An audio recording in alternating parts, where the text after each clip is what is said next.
சற்றுமுன் வெளியான தகவல், ரேஷன் கார்டுடன் ஆதாரை இணைக்காவிட்டால் மாதாந்திர உதவித்தொகை நிறுத்தப்படும்.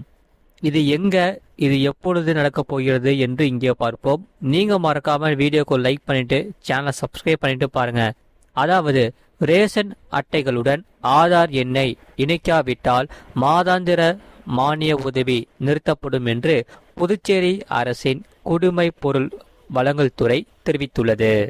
இது தொடர்பாக புதுச்சேரி குடிமைப் பொருள் வழங்கல் துறை வெளியிட்ட செய்திக்குறிப்பில், தேசிய உணவு பாதுகாப்பு சட்டத்தின் கீழ் மத்திய அரசின் உணவு மற்றும் பொது விநியோகத்துறை மூலம் செயல்படுத்தப்படும் பிரதான் மந்திரி கரீப் கல்யாண் அன்ன யோஜனா திட்டத்தின் கீழ் மாதாந்திர உணவு தானிய மானியம் வழங்கப்படுகிறது.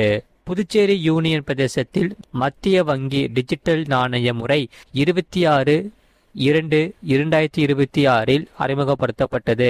கடந்த 3 மாதங்களாக நியாய விலைக் கடைகளின் வாயிலாக 1.6 லட்சம் பயனாளிகள் தங்கள் கைபேசி எண்களை பதிவு செய்து இணைத்து கொண்டுள்ளன. இதில் 1.2 லட்சம் அட்டைதாரர்களுக்கு ஜூன் 2026க்கான உணவு தானிய மானியம் மத்திய வங்கி டிஜிட்டல் நாணய முறையில் வரவு வைக்கப்பட்டு அவர்களுக்கு டிஜிட்டல் வேலட்டுகள் வழங்கப்பட்டுள்ளன.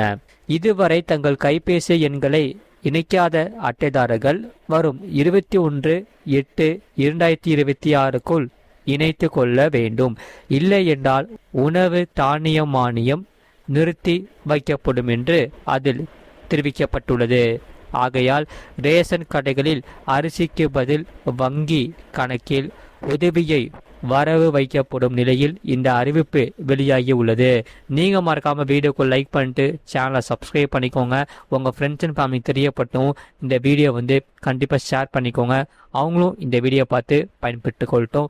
நம்ம சேனல்ல ஷார்ட்ஸும் போட்டுட்ருக்கோம், அதையும் நீங்கள் கிளிக் பண்ணி பாருங்கள். நன்றி, வணக்கம்.